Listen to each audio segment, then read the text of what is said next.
A pleasant day to each and everyone. So today we're going to discuss skeletal system, one of the system in our body. So these are our objectives for today. Number one is to differentiate between osteoblast, osteocyte, and osteoclast.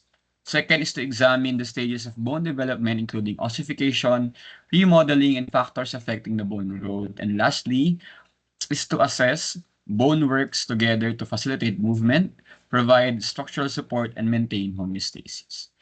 So now let us talk about the different function of our bones within our body. We are very much aware, no, from our lower level science that the function of our bones within our body is provide us rigid framework within our body, no? Kung wala tayong buto, technically our body will be easily subjected to extreme pressure or kaya na masira agad ang ating katawan kasi nga wala tayong protection or added protection. And again, the very reason why we have a structural integrity within our bodies because of our skeletal system. The cranium or the skull protects the brain. The rib cage protect the internal organ that is located within our torso, and the different bones within our extremities, may it be upper and lower extremities, are the one that makes and constitute the shape of our body. Second, sabi ko na rin, it helps us or protects us and support our body. Next, it allows the body to move. So if we're going to look in our body, when we do move our body, hindi lang naman yung muscle yung ating kailangan isipin, no? Again, the movement of our body is the congregation of movement of our neuron, muscle, and also the skeletal system. Specifically, those skeletal muscle, no? They are moved with the help of our bone. Next one, we have the storage of minerals within our body. Our body are composed, or our bones are composed of calcium and phosphate, no? Tinatawag natin hydroxyapatite, no? These specific components are what makes our bone strong, no? When it comes to resisting different pressures within our body or tension within our body. And lastly, no, ito yung pinakamahalagang matutunan ng bata, that the bone are responsible in producing different blood cell in a process called hematopoiesis. Again, hematopoiesis is the process of the bone in producing different blood cells.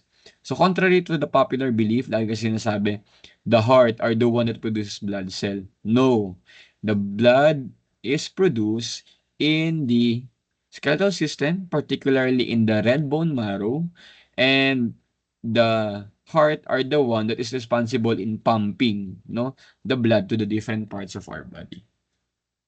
Now let us talk about the different types of bones based on shape. First one, we have the flat bone. Literally, it is a flat and thin and sometimes curved, and the primary function is protection of our internal organ. One example is our cranium or cranial bones and our ribs. Next one, we have the short bone. They are round or nearly cube. They are called short bone because literally they are short. And the shape of the bone are round and cube.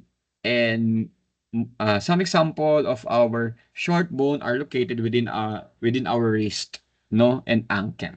So these are example of the short bone. Next one, we have the long bone. So characteristic or anatomy, they are longer than they are wide. So technically, mahahaba sila. Bones that are located within the upper limbs and lower limbs are example of the long bones.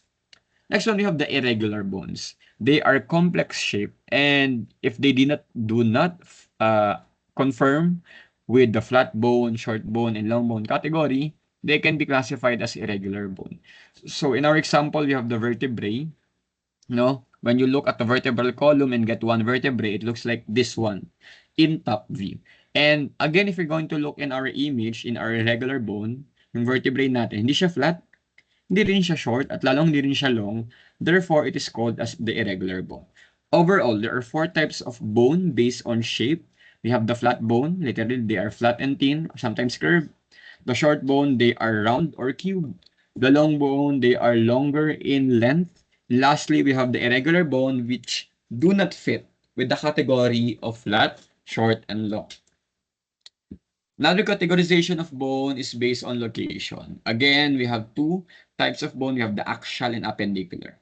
Axial are the types of bone that are formed within the central axis of our body, from the skull to the vertebral column to the ribs. Those are example of the bone that belongs to the axial. Next one, we have the appendicular. So, ang appendicular naman class ay makita sa lateral part. So, ang lateral part natin, ang mga buto na makikita sa appendicular are the one that are located within the upper and lower extremities or upper and lower limbs. This includes the clavicle or the collarbone, the scapula or the shoulder blades, the humerus, yung buto natin sa arm, the radius, ulna sa ating forearm, carpal, metacarpal, at saka wrist bone. Okay? In the lower extremities, we have the pelvic bone. No? We also have the femur, the bone in the thigh, which is known as the longest bone or the largest bone. And also, we have the tibia and fibula in our legs. And lastly, we have the tarsal, yung nasa ilalim natin ng paa or talampak. So now let us talk about the axial skeletal system or axial part of the skeletal system.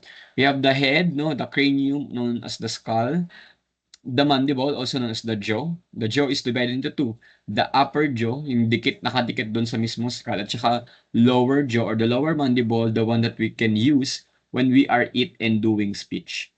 Next one, we have the torso. We have the sternum. Sternum also known as the breastbone.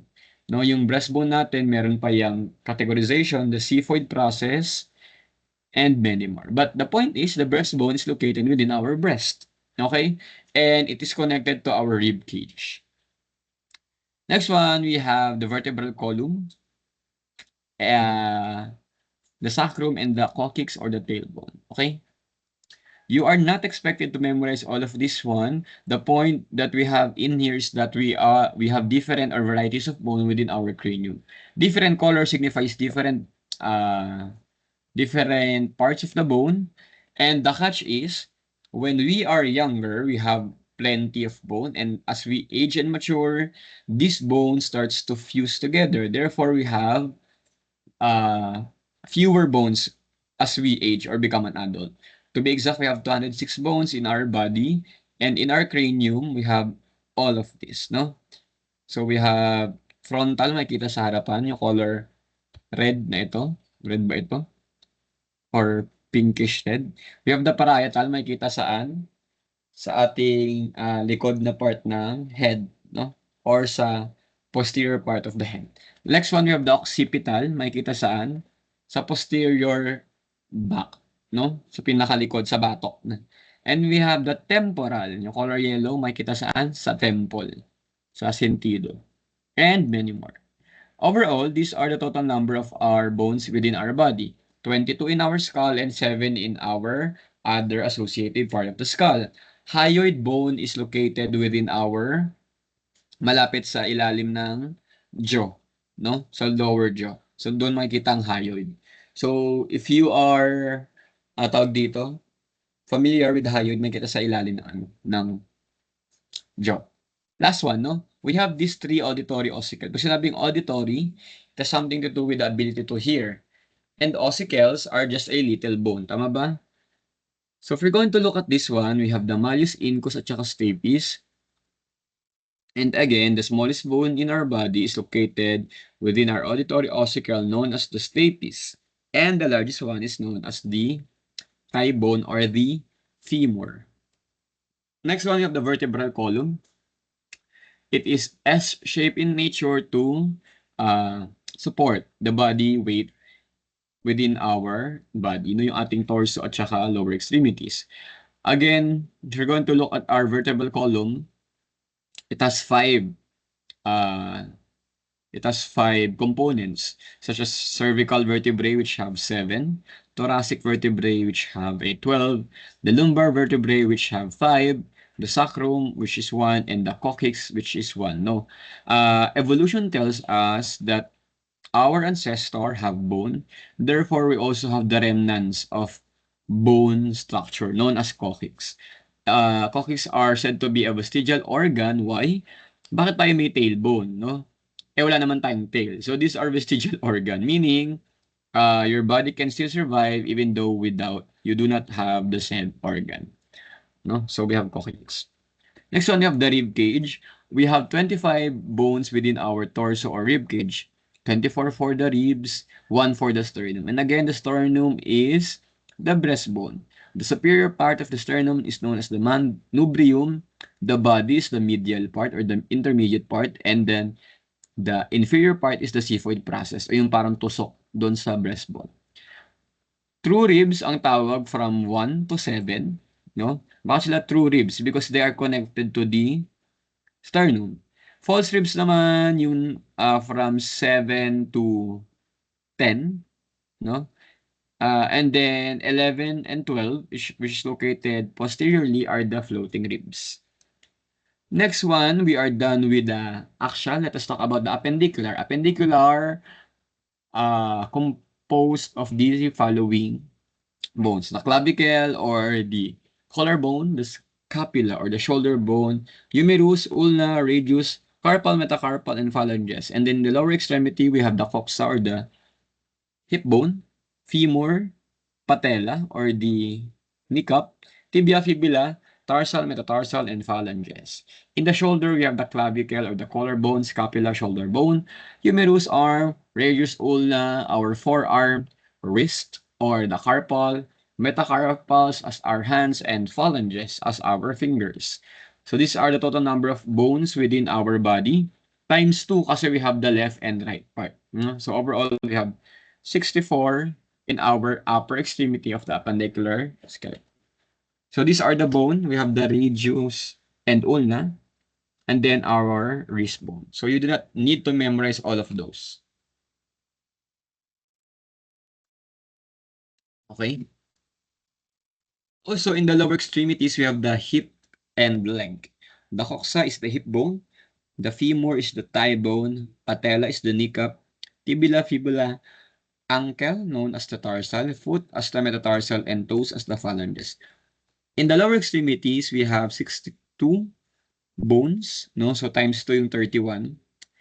And overall in the appendicular, we have 126. No, kasama ning sa upper extremities. This is the location or the picture or image of the pelvis and the foot. Now we are done with the two types of or the location of the bone, no? Types of bone based on location. Now let us talk about the bone cell. There are 4 different types of bone cell: the osteogenic cell, the osteoblast, the osteocyte, at saka osteoclast.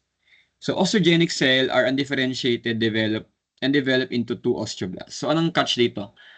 Osteogenic cells came from mesenchymal connective tissue. And again, this type of cell are formed when you are in the womb of your mother. So technically, osteogenic cell are quote-unquote parang pa-stem cell. No? When stem cell are derived, it become different types of cell. May it be muscle cell, bone cell, and all types of cell in your body.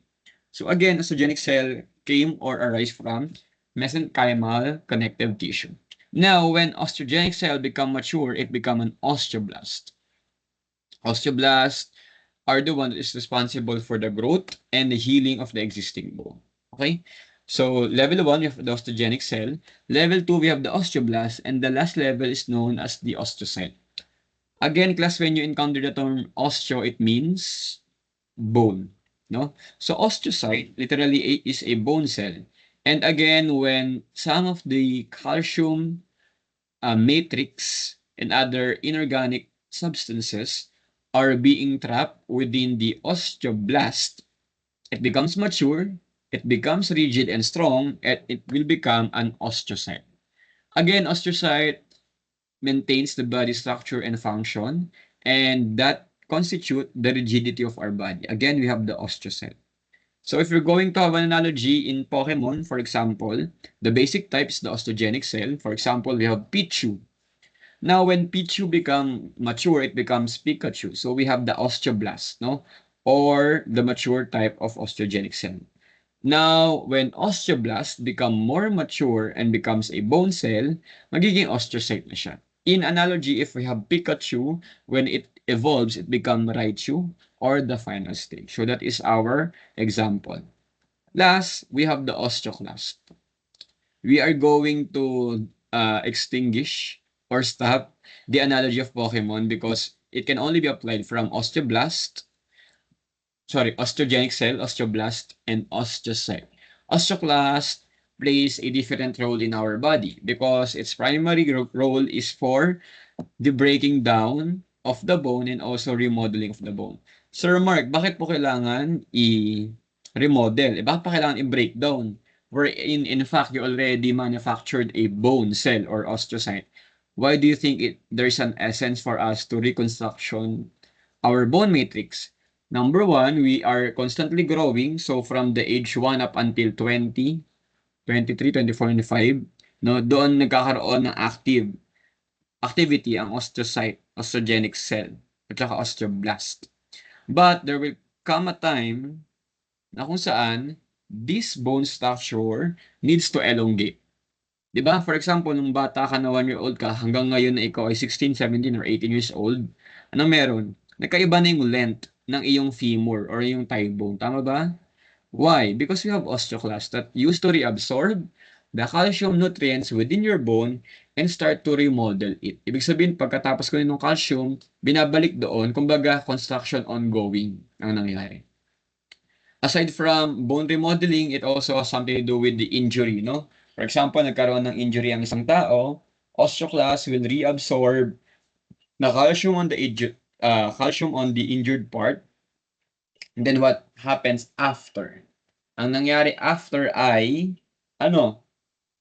this calcium will be again starts in rebuilding of the fractured part. So, osteoclast is very essential within our body. Okay? For the last one, we have the bone formation, also known as ossification or osteogenesis. There are two types of bone formation within our body, the IO or intramembranous ossification and EO, endochondral ossification. Intramembranous ossification is the formation of the bone via mesenchymal connective tissue. In short, this happens in the womb of your mother. And flat bones are the one that is produced, no, in the intramembranous ossification. In the endochondral ossification, the bone forms from pre-existing cartilage model, no? And again, kung isa-isay natin yung analogy or etymology, pag sinabing intra, ibig sabihin intra, loob. Membranous, membrane. So, sa loob ng membrane, nangyayari yung intramembranous ossification, and endochondral ossification happens saan? Sa loob ng, sabing endo, loob. Chondrichthyes, ibig sabihin cartilage, nangyari ito sa loob ng cartilage, or the cartilage is being used to form a bone. So, isa-isay natin yung process ng IO or intramembranous ossification. Bone forms from mesenchymal connective tissue, and the types of bones that are formed in the intramembranous ossification are the flat bone. These are the different steps that are involved in the IO. Number 1 or letter A is the development of ossification center. Again, we have mentioned that osteogenic cell become an osteoblast. And in our image, makikita natin na meron tayong ossification center that is led by the osteoblast. Okay? Second one is the calcification. So what happened? This osteoblast, ano mangyari dyan? Become mature and it becomes osteocyte. In picture B, makikita natin na yung ossification center na osteoblast ay naging osteocyte because calcium matrix has been added to the osteoblast. Na meron tayong calcium, meron tayong phosphate, ano pa ba? So it becomes hydroxyapatite, it is calcified, it becomes more mature, and it becomes structurally integral, no? Or nagiging matigas siya. So after this one, the third step is the development of trabeculae. If we're going to look in our example, in side view perspective, we can see that there are integration of or interference of the blood vessel. Ibig sabihin, habang nabubuo yung osteoblast, nagkakaroon ng ossification center, nagiging mature yung osteoblast, nagiging osteocyte, pumapasok na rin sa eksena si blood vessel. Why do you think blood vessel is essential within this process? Because the blood vessel are the one that supplies the necessary nutrients within the growth of the bone. No, yung calcium, yung phosphorus at saka oxygen, kailangan yun para mabuo yung process ng or para magkaroon ng matibay na buto. And if we're going to look at that one, the space or hollow space within our bone are known as the trabeculae. On the latter part, we can see that we have developed a periosteum, no? Periosteum is just a sheet, no, that covers the bone. This is the periosteum, yung nasa gilid. Again, the cell is said to be matured kapag meron na siyang periosteum sa gilid. Okay? Again, remember lang natin, IO is the process that is responsible in forming flat bones and they are formed via connective tissue. Next one, we have the endochondral ossification. Ano meron sa endochondral? Endo means inside, chondral means cartilage. So the bones are formed via cartilage. We're going to look at the picture. The bone are formed first when we have mesenchymal connective tissue. This mesenchymal connective tissue will form a cartilage and the cartilage becomes a bone. This process of EO are the one that is responsible in the formation of long bones and other bones within our body. And these are the steps that are involved. Number one, formation of cartilage model, formation of primary ossification center, vascular invasion spongy, bone formation, formation of secondary ossification center, and closure of the growth plate. Magkaroon na tayo ng basic anatomy. Diaphysis is the shaft of the long bone, and the epiphysis is the end of the both long bone. Okay? And the epiphysis is the site wherein the hematopoiesis happen. Ano ang hematopoiesis? It is the process of production of different blood cell. So the red blood cell, white blood cell are produced in the epiphysis or in the red bone marrow of the long bone. So these are the different steps that are involved. So una, meron tayong cartilage. Again, ang endochondral is the process wherein cartilage becomes a bone. So again, if you're going to look at this process from week 9, ibig sabihin, nasa womb ka pala ng nanay mo hanggang sa maging adult ka, nagiging matigas yung iyong cartilage at nagiging buto. So in the first stage, cartilage model are formed. Again, the formation of cartilage model, ang responsible dyan ay mesenchymal connective tissue. Second is the bone collar formation. The bone collar is located within the shaft of the cartilage. Okay? So, ano nangyari? Yung bone collar class, nagkakaroon ng intrusion or pagpasok ng blood vessel within the periosteum. And again, when blood vessel interfere, the said cartilage, it can now help in the production of the bone. Bakit po nakakaroon ng pagpo-form ng bone? Kasi nga, pumapasok si calcium, si phosphate, at saka si oxygen. On the third part, the primary ossification centers are formed. So, ibig sabihin, makikita natin sa shaft, sa shaft or sa diaphysis, yung pagpasok ng blood vessel. And again, in the third picture, we can say na unti-unti nagka-calcified yung diaphysis natin. On the fourth part, secondary ossification center are starting to form. On the epiphysis, there are blood vessels that are being integrated and makita natin unti-unti rin tumitigas yung yung epiphysis, yung nasa upper part ng bone, no? Nagiging calcified siya because constant ang supplementation of calcium, phosphate, and oxygen. And on the last part, we have the adult bone.